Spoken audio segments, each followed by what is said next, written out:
Welcome to Calls for Thought, powered by What Caused This. We help organisations get to the heart of their challenges using root cause analysis to identify, analyse and resolve issues with clarity and confidence. On this podcast, we go beyond the symptoms to explore what really drives performance, behaviour and change through honest conversations with people who've lived it. So let's jump in and find out what caused this. Hello everyone and welcome to episode 9, I think, John, of Calls for Thought. Episode 9, how did we get here? Well, because we've done 8 before, George. You beat me to it. So this is the podcast where we look to unlock problem solving, where we look to talk about solutions, our background, our experiences, and we touch on root cause analysis. So we're from What Caused This, the market leading solution provider of root cause analysis software, training and consulting. And John, what are we going to be talking about today? Well, we're not going to be talking about my Jofra Archer England cricket shirt hanging behind me, George, for our watchers. Obviously, the listeners are saved from this. Hot off the successful Ashes series. Successful for the Australians, not so much. Yeah, it's a bit soon. Well, I mean, there's always next time, George. Yeah, exactly. But I thought it was an appropriate piece of art for us today. Talking about problem solving, there's a few there at the ECB. That's our first acronym for the acronym bingo. Yep, ticked off. Work related. Yeah, and it's quite pertinent, really, that we're coming in. England will be working out what to do from January onwards, and I think it's no exaggeration to say, out of all the customer contact, content, and conversations that we've had since we came back in January, I guess CPC 2025 and the impending March 26 or 2026 deadline that's approaching has sort of led most of them. Really, it's come out of the gate pretty hot for us. So, hence the podcast, and try and sort of maybe demystify and support firms with what's coming. Yeah, and I think for us, what we're going to look to talk about today is a little bit about the regulation. Then we're going to talk a bit about our experience. So John, I think you're going to share some detail around, your past experience with bringing in root cause analysis to organisations that may not previously have had that maturity. I'll talk a little bit around incoming regulation from my background, and then we're going to try and leave people with some practical tips and next steps with that March deadline in mind. Right? Yeah, sounds good to me, George. It's so interesting for us as a company that's been in just the root cause analysis world for many years now, 15 for me. I would say you don't look old enough. That's the high quality camera, George. But it's so amazing to me. So when a new industry is faced with new regulation or a requirement for root cause analysis, to them it feels new and scary and big and fundamental. But to us, it is what we do. And we saw this in the UK with consumer duty, when root cause analysis under the FCA became a real key metric and a key focus. And obviously that was focused on mainly on consumer duty and how we handle our consumers and customers in financial services. Yep. Quite hot off the heels for that, we saw the FRC in the UK and the ICAEW in audit, and the regulation for using root cause analysis on negative audit files and the results they have with them. So that's two sort of financial services examples that aren't actually that similar, but the adoption of root cause analysis was driven by regulation. And now we're seeing this over in Ireland this year. I mean, 2026 is going to be a big year for these firms, but I suppose one of our key messages is it may seem big, but it's really doable. It's what we do in many sectors. It's what a lot of people do. And there's some key steps that you can take.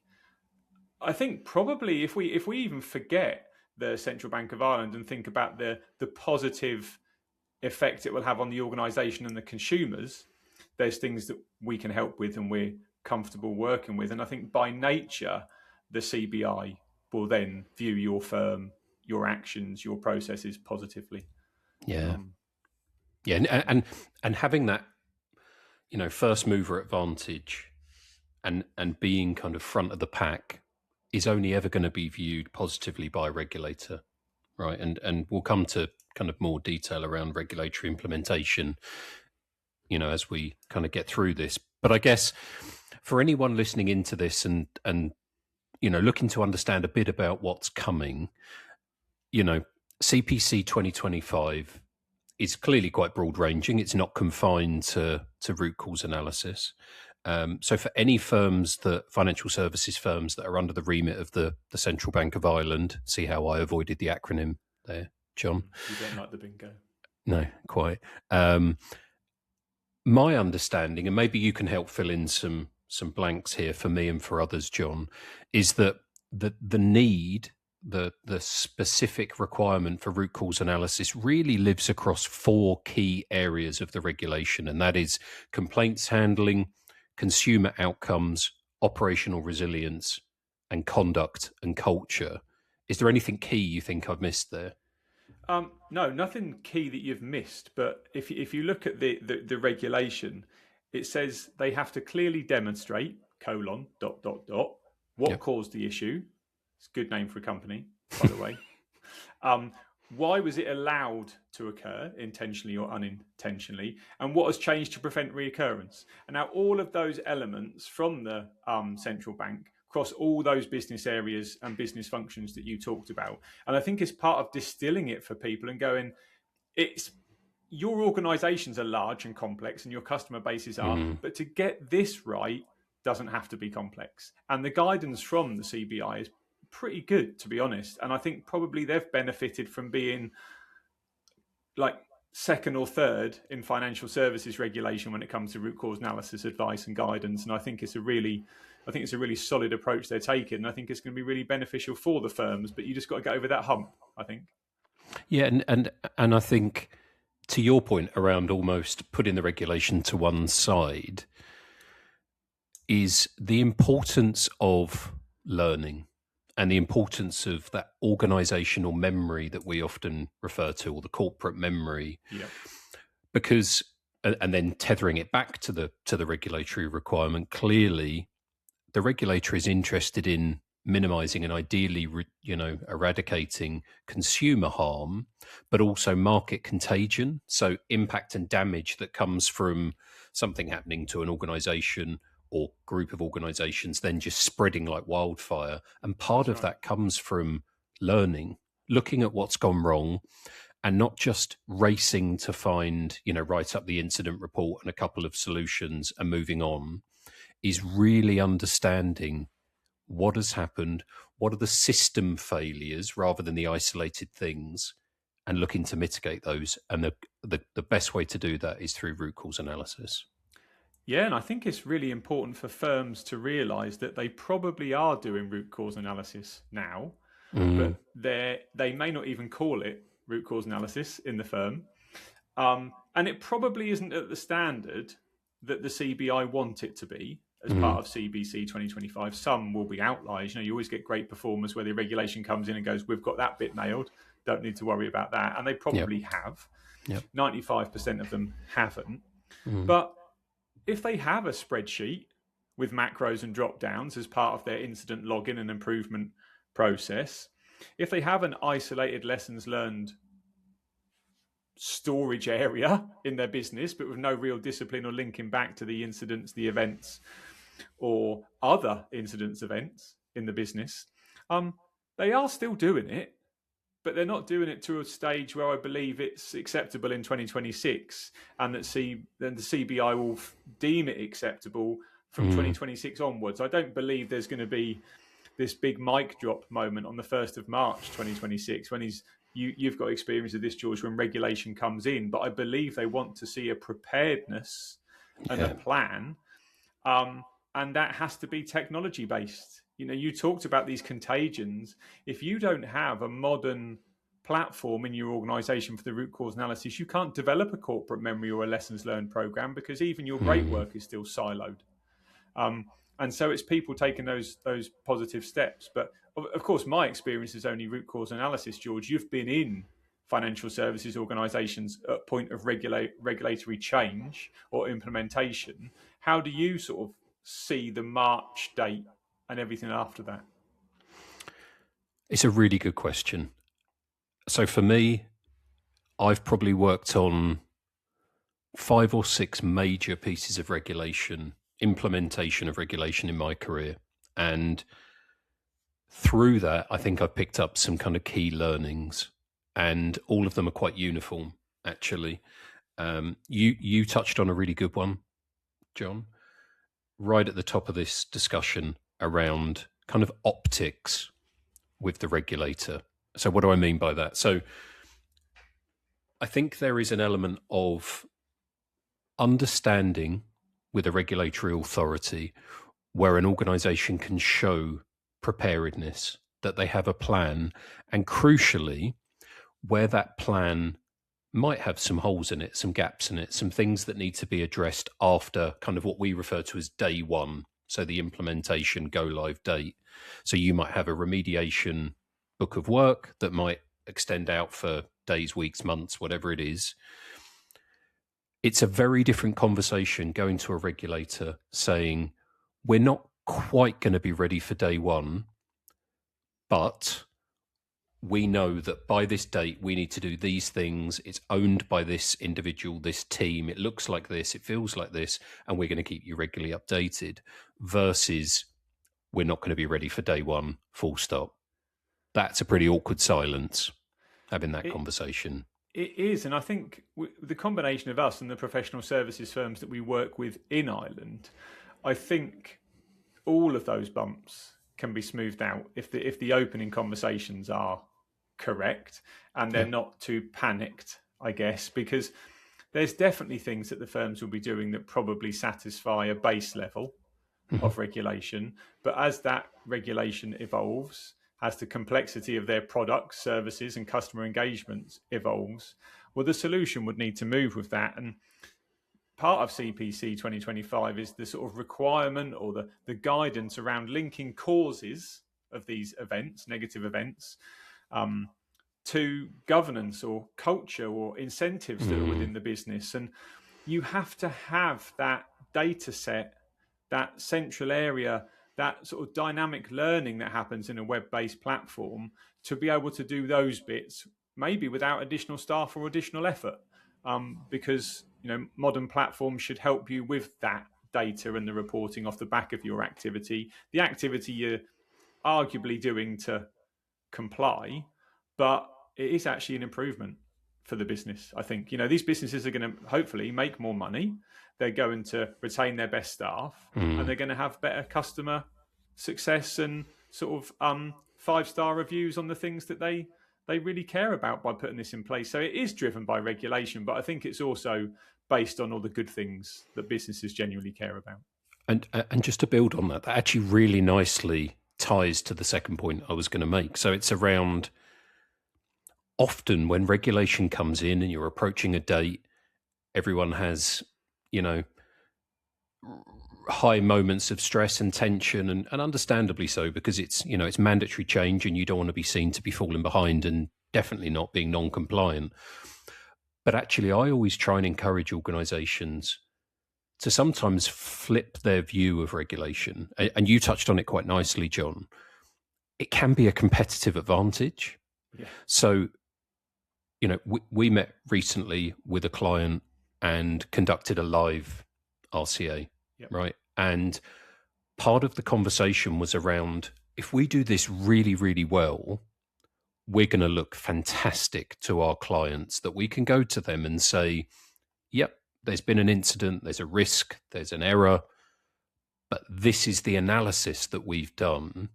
If you're able to do that in a really sophisticated, dynamic, technology-led way, it can actually help you look really good in front of your clients. And I extend that to regulation. So being able to say, if I think about, if we're standing here in April and, an organization goes to a client and is able to demonstrate to them not just their ability to meet the CPC 2025 requirements, but do it in a really dynamic, technology-led way, that becomes a differentiator, John. It becomes so powerful. You see compliance is often the reason for adoption around the tech, but the output of the adoption is performance, profitability, That's customer right. ratings, market share, staff retention.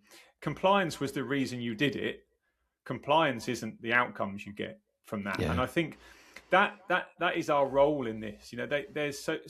It can feel complex, but to do root cause analysis well, if you start well with the right platform and you communicate it correctly to your team, because obviously there's a lot of fear around root cause analysis, because historically people are like, oh, that's really interesting, but who's to blame? Mm-hmm. Who did it? Who pressed the button? If we can move away from that and people's work lives get better, the share price improves, they gain more customers off the back of putting something in because the central bank said they had to. Well, that's the way to approach it, because you will by nature be compliant and improving. And they don't often go into this with an eye on improvement. They go into it with an eye on, or all their eyes, on compliance. Yep. But there's so much more positive output to a root cause analysis process being in a business and having your team members engaged with it than just being compliant. I think that's right. And that actually, it's almost like I've teed you up, John. That links into my third point that I've seen work really well and actually not so well. There is a danger, I think, when focusing on regulation that's coming down the pipe, especially when it's really near, to almost forget that your process, your people, your systems operate in an ecosystem that is not isolated. You're not operating on an island of in this case, root cause analysis. Yeah. The best regulatory implementation and to a certain extent remediation will recognize and be embedded within a future state target operating model. And that doesn't mean massively redesigning the organization every time you have a new or a changing piece of reg. But it just means if you're able to look at a piece of reg and design your solution with the future in mind and how it lives within the organization in mind, you're going to be more successful and there's going to be less friction in delivery because people will feel, I get it. This helps my job, or this helps us do this through this way. Absolutely. I think I listened to 80% of that, but I definitely drifted off dreaming of the root cause analysis island that you talked about earlier on. You're going to go there on holiday. A direct link to CPC 2025 or just your version of Richard Branson's Necker. But yeah. I went there for a part of that sentence. Yeah. So John, you've been part of implementing RCA within organizations in the past, right? What would be if you had to pick a small number of high relevance, high importance things for people to get right, what would you focus on? Well, strange thing to say, bear in mind we're a tech company, but it starts with the people. So you can't just land another piece of technology in their stack or their desk because regulation comes along. There has to be almost a vision of what good looks like and why we're going to start using this. So we haven't adopted a root cause analysis platform because regulations come in. We've adopted a root cause analysis platform because we need to understand our customer complaints better. We need to improve our customer journey. We need to make sure the products launch that are successful and the communications that goes with those product launches are successful. And if we do that really well, we will have an audit trail that we can use as an organization for improvement and also demonstrating compliance. And I think, especially in 2026, you don't need to do too much work with the humans in a formal L&D environment. A tech platform should do most of that lifting for them, but they have to know why they're going to have this in their day. They're going to have to know why that is another thing they have to use. And I think the senior management and the C-suite need to be actively involved at the start and really positively commend people that do root cause analysis well, even if the regulator's not staring at them really hard, because by the time they do, doing it well is a habit. And I think that's what we see. That's the most important thing above anything else. And in your mind, so you've spoken about the training, and clearly that's something we support clients with. if a client looks to implement, our technology, Yep. what are the things that they need to make sure they get right? Well, you've got to start right. So all of these organisations have thematic categories and various trends they have to report on as an active operational business, but also as a regulatory reportable business. And it's important that the categorisation and the themes and the data that's in our platform for purely RCA activity directly links to the thematics and the data they have to understand or report on in the business. So they need to know that if they have a certain percentage of their reoccurring complaints linked to a certain product or to a certain call center or to a certain process or system they have in place, or how they recruit, how they train, how they onboard graduates, you only know that if you have a platform that enables you to tag them and report out on. What we don't really want to see in a modern root cause analysis environment is a macro drop down where you have to pick one of 10. We want the evidence-based, challengeable causal analysis to be built, and then we want the information you have within those causal boxes to directly relate back to how you have to report internally and externally. So it's starting with the right data set, and it's having a team that has the discipline to not be led by what they have to report on, but be led by the analysis and tie that into how they have to report. Was a long answer, I think. No, but I think it's getting underneath that level of detail when it comes to this, right? And I think something, and we're having these conversations live, right? Yeah. And one thing we talk about quite often is we have a kind of a 3-part solution, primarily led by technology, but also supported by training and consulting or human expertise led support. And actually that 3-part support model will get organizations significantly down the path. Whereas if you just did one piece, you might get somewhere along that journey, but it's the entirety of that solution that is, again, going back to the regulator's expectation. You're going to be set up for success for yourself, for your markets, for your clients. And when the regulator comes in and says, can I please take a look at this? I often feel guilty in our client meetings because it's quite often quite a high priority for them, filled with a lot of adrenaline, and it's constantly bubbling at the top of the to-do list, and they need to get hold of it. And my response is, it's fine. Yep, we'll do this. We'll work together. It's not a problem. It is literally what we do. We'll come and see you and we'll help with this. And I sometimes feel like they feel like we're underplaying it, but because it's all we do, it's a really enjoyable, seamless thing for us to do, especially in these organizations that already have the teams, they have the data, they have the awareness of the rest of the regulation. We stay in our lane and we do our root cause analysis bit. We're not helping them comply with CPC 2025. I've not read the whole thing, George, but I do know what bit we have to play, and we're very good at playing our part. And look, the day one compliance date is the 24th of March. It's far enough away that we can probably start to count it in days. My maths is not good enough to be able to count it in days, but we probably can. If we were thinking about a sensible set of next steps for organizations to take, if they know they need to do something, but they're not quite sure what and when and how to start, what would you say would be the kind of short-term plan to put in place, John? Well, the first bit would be finding out what they do. I don't like saying do on a podcast, George, but at the minute they will be doing some form of root cause analysis in the organisation. So I think from a comforting point of view for them, they aren't starting at zero. That's for them to realise some of the activities that they do currently undertake in the organisation would be seen as root cause analysis. But as we move to March 2026 onwards, they won't be seen as effective, good enough, dynamic enough, collaborative enough to comply and progress as this goes forward. So I would think before they decide what they're going to do next with regards to compliance, I would encourage them to find out what they're doing now. And I think what they're most likely to see is everyone will have a different answer to that same question.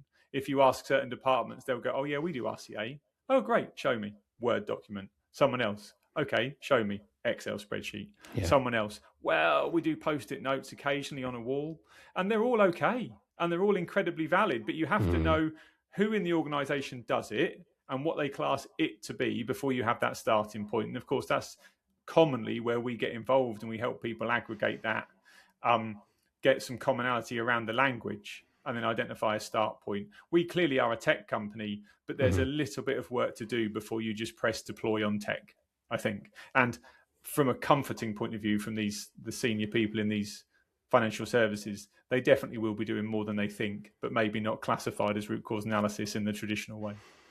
Yeah, and I would just add two kind of points to that. One would be it's important to build that senior awareness and sponsorship around this. Typically, sponsorship, once there is an understanding of what's coming, isn't that difficult because it's mandatory change, but it's really that buy-in is key. That C-suite or executive sponsorship to make the change happen is important, and that obviously then applies to like the communication, the messaging around it. But a really straightforward thing to do, and this ties nicely to your point, John, is actually we can help organizations to understand that delta between where they are and where they should be by actually running a dynamic, cause and effect exercise on either a live incident or an incident that was recently marked as closed and completed. Always good fun. RCA gap analysis.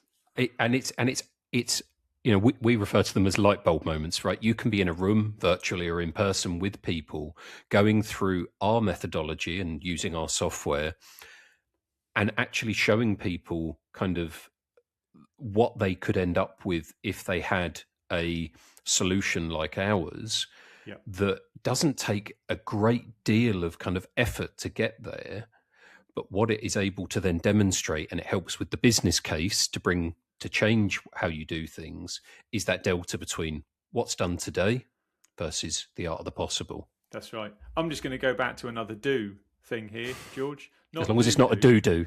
No, this is Scooby-Doo. Okay. If you remember when we were together last week, one of our colleagues describes how the organisation currently does root cause analysis is when Scooby-Doo walks into the room and the torch is on a narrow beam and you just see one corner of the room and your whole assumption is that you know everything and that's what you react to. But then our version of root cause analysis is widening that torch beam, stepping back and seeing everything that's there. It's the same room. It's the same torch. But it's almost like their RCA and our RCA. And I was determined to end on a do, not a don't. You did well there. You weaved it in well. So we're going to be sharing with people what I would describe as a really high quality document. Actually, it's a nice reference guide that helps people understand at a high level the requirements and how we can support them. And I think one thing we would obviously call out to people is we're available, right? If you want to have a conversation about this, about root cause analysis, about our solutions, get in contact. We can have a discovery call. It will be non-salesy and pushy, and it will help to give you at least an idea of the art of the possible and how to get there. I think that's right. And on the point of that guide, and when we put it together, clearly it's from What Caused This. It's been made by us. But if people just download it, digest it, find it useful, and crack on doing their own thing for compliance, I also think the guide's done its job. We'd love to work with 100% of all regulated financial services firms in Ireland. Newsflash, we won't. That never happens. But if we could help them all and work with some, I think that's a really good use of that guide and a good use of our expertise. Agreed. Should we leave it there? Why not? George, what's happening next time? So next time, I'm not sure whether... 10. That's what it is, George. 10. Double figures. I know. So next time we're going to be speaking with a CEO and a chap that performs non-executive director functions. I'm going to keep it a little bit of under wraps for episode 10, but it's going to be an exciting episode, and it will also lean into some of the kind of leadership considerations as well. Nice way to enter double figures. Exactly. So, John. Thanks, George. I've enjoyed this. Thank you. And thank you to everyone for tuning in, and we'll be back soon. Lovely. Thanks all. Thank you for listening to Calls for Thought powered by What Caused This. If today's conversation made you think differently, visit our website or drop us an email to learn more about uncovering the real causes behind complex challenges. We would also really appreciate if you would subscribe, follow, share, repost and comment. Your engagement really helps. So until next time, keep asking what caused this.